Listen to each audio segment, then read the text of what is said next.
Rajnandgaon police भर्ती प्रक्रिया रद्द कर दी गई। प्रदेश के गृह मंत्री ने इसे रद्द करने का आदेश दिया। मुख्यमंत्री विष्णुदेव साय का निर्देश था, जिस पर गृह मंत्री ने एक्शन लिया है। भर्ती प्रक्रिया में गड़बड़ी के आरोप के बाद एक तरफ 7 गिरफ्तारियां इस पर पहले हो चुकी हैं। एक आरक्षक का सुसाइड इस मामले में सामने आया और इसके बाद एक कांस्टेबल के सुसाइड के बाद इस पूरे प्रकरण में गंभीरता को देखते हुए मुख्यमंत्री ने निर्देश दिया। प्रदेश के गृह मंत्री ने इस भर्ती को रद्द कर दिया। तो पुलिस भर्ती में गड़बड़ी के बाद शिकायतों को देखते हुए प्रदेश के गृह मंत्री ने यह भर्ती रद्द कर दी है। राजनांदगांव आरक्षक भर्ती प्रक्रिया में गड़बड़ी के आरोप के बाद इसे गृह मंत्री के द्वारा कैंसिल किया, मुख्यमंत्री के निर्देश पर।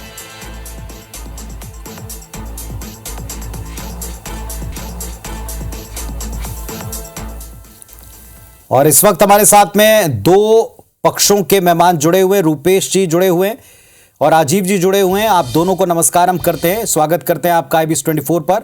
सबसे पहले सत्ता पक्ष से जुड़ा मामला है। राजीव जी, जिस तरीके की स्थितियां अभी सामने आई हैं, जिस तरह के हालात सामने आए हैं, इस पर अब रोक लगाई गई है, जबकि माना जा रहा है कि इस पर एक बड़ा नुकसान ऑलरेडी हो चुका है।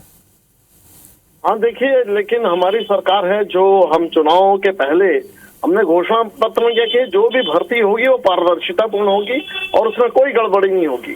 मुझे बहुत दुख है कि 2 जो हमारे साथी मारे गए हैं, बहुत दुखद है। लेकिन अगर भर्ती प्रक्रिया पर बातें हो रही थी, विवाद हो रहा था, हमने सारी बातों को देखते हुए भर्ती प्रक्रिया पर रोक लगा दी है, उसे कैंसिल कर दिया है। ये हम पुरानी सरकार की तरह नहीं जिसमें PSC में गड़बड़ी होती रही, हम उस पर बोलते रहे लेकिन पल्ला झाड़ लिया सरकार ने, या 5 साल तक SI की भर्ती का रिजल्ट ही नहीं निकाला। तो हम चाहते हैं कि जल्दी से जल्दी पदों को भरा जाए, उसमें पारदर्शिता रहे और कहीं अगर कोई गड़बड़ी हो तो उसे तुरंत रोक दिया जाए और नए सिरे से उस भर्ती पर शुरुआत हो। तो देखिए, ये दुखद है कि युवाओं ने इसमें भरा था, मेहनत किए थे, लेकिन कोई चिंता की बात नहीं। अगर इसमें विवाद गहरा रहा है इसमें तो उसे सारी भर्ती प्रक्रिया को रोककर अब नए सिरे से भर्ती होगी। लेकिन जो पारदर्शिता का हमने वचन लिया था चुनाव घोषणा पत्र में, या जब हम चुनाव के लिए गए थे जनता जनार्दन के बीच में, ये हमारा वादा था, हम उस वादा पर पूर्ण किए हैं कि कोई भी गड़बड़ियां नहीं हो, कोई भी जो है पारदर्शिता रहे भर्ती प्रक्रिया में। तो हमें खुशी है कि हम भर्ती प्रक्रिया पर आज कोई भी अगर गड़बड़ी होगी उसे छोड़ा नहीं जाएगा। ये हमारी सरकार है। पिछले सरकार में जय सिंह अग्रवाल जी मंत्री थे, रानू साहू के लिए पत्र लिखा था मुख्यमंत्री जी को कि इन्हें हटा दिया जाए, परंतु उन्हें प्रमोशन दिया गया, हटाया तो नहीं गया। तो ये हमारी सरकार है जो ठीक है। एक और पक्ष सामने मौजूद है राजीव जी, उससे भी मैं उत्तर ले लेता हूं। रूपेश दुबे साहब हैं, कांग्रेस पार्टी का पक्ष रखने के लिए जुड़े हैं। रूपेश जी, आप सुन रहे होंगे राजीव चक्रवर्ती साहब को बीजेपी से। उनका कहना है कि हमारी सरकार ने संवेदनशीलता दिखाई है, इस पर एक्शन लिया है, गड़बड़ी है तो कैंसिल करके नए सिरे से भर्ती करेंगे। पुनीत जी नमस्कार। छत्तीसगढ़ में भाजपा सरकार आने के बाद पुलिस की विश्वसनीयता, पुलिस की कार्यप्रणाली और पुलिस की प्रतिष्ठा पर निश्चित रूप से धब्बा लगा है। देखिए, ये सुनियोजित ठेका पद्धति से आरक्षक भर्ती की प्रणाली भाजपा ने अपनाई, जिसकी परिणति के चलते प्रारंभिक चरण में फिजिकल टेस्ट से ही इनके द्वारा भ्रष्टाचार के गंदा और घिनौना खेल खेला गया, जिसकी परिणति के चलते पुलिस के जवान जिसकी ड्यूटी लगी थी उसको अपनी आपसे जान से हाथ धोना पड़ा। यदि भाजपा में थोड़ी भी नैतिकता है तो ये उन पुलिस आरक्षकों से जो दोषी हैं उनसे पूछे कि किसके कहने पर, किसके इशारे पर चयनित या चिन्हांकित अभ्यर्थियों के अंकों को बढ़ाने का काम किया। रुपेश जी, किसी को छोड़ा नहीं जाएगा। ये मैं नहीं छोड़ने, मेरी बात सुन लीजिए राजीव जी। जिस प्रकार से सुनियोजित साजिश के तहत माने भर्ती प्रक्रिया में फिजिकल टेस्ट में भी पास कराने का ठेका भाजपा के नेता और पुलिस के आला अधिकारी भी संलिप्त होंगे, इस बात में कहीं इनकार नहीं है। लेकिन इस प्रकार का घिनौना खेल खेलना और पुलिस की भर्ती को रद्द करना, जहां युवाओं के साथ अन्याय है, वहीं बड़े लोगों को, बड़े आरोपियों को जो संलिप्त है, जिसके इशारे पे ये भ्रष्टाचार का घिनौना खेल खेला गया, उसको बचाने का साजिश भाजपा सरकार ने रच लिया है।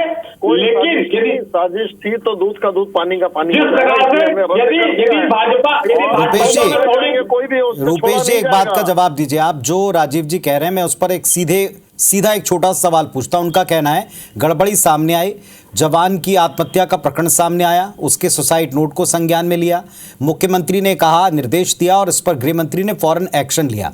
कुछ सस्पेक्ट थे, कुछ गलतियां थी, त्रुटियां थी, तभी इस पर जांच भी बिठाई गई, तभी इसे बीच में रोका भी गया। क्या विपक्ष को लगता है सही स्टेप है? पुनीत जी, जिस प्रकार से गृह मंत्री के प्रभारी जिला राजनांदगांव में भर्ती प्रक्रिया हो रही थी, प्रारंभ से ही बातें उठ रही थी और बातें मीडिया के माध्यम से सार्वजनिक हुई, सीसीटीवी के फुटेज लगे थे, उसके बाद भी इनका दुस्साहस देखिए कि आप युवाओं के और महिलाओं की जो हमारे जो बहनें थी, उनके फिजिकल जो टेस्ट के जो जितने उन्होंने जंप लगाए, जितने उन्होंने कूदे दौड़ लगाए, उसके बाद भी उन अंकों में जोड़ घटाना करके जो पात्र और अपात्र का खेल खेला गया, ये एक सुनियोजित साजिश है। और यदि साजिश हुई है, उसमें जान भी चली गई है और मात्र परीक्षा को रद्द कर देना समस्या का समाधान नहीं है। चलिए ठीक है, आप कह रहे हैं केवल रद्द करने से मतलब नहीं है, हर एक चीज का उत्तर आपको मिलना चाहिए। चक्रवर्ती साहब, एक छोटी सी बात, आप जो यहां दावा कर रहे हैं, इस प्रक्रिया में किस स्तर पर साजिश हुई, अगर हुई है तो किस स्तर के ऊपर धांधली का कुचक्र रचा गया, अगर है तो ये सब कुछ क्लियर होगा, सामने आएगा। तीसरी बात, आप भी देख रहे हैं कोई भर्ती प्रक्रिया और उसकी विश्वसनीयता कायम नहीं रह पाती, ये सबसे दुर्भाग्यजनक है। युवा तैयारी करते हैं, या तो एग्जाम नहीं, एग्जाम हो जाए तो रिजल्ट नहीं, वरना इस पे कई सारे शंकाओं की उंगलियां उठती।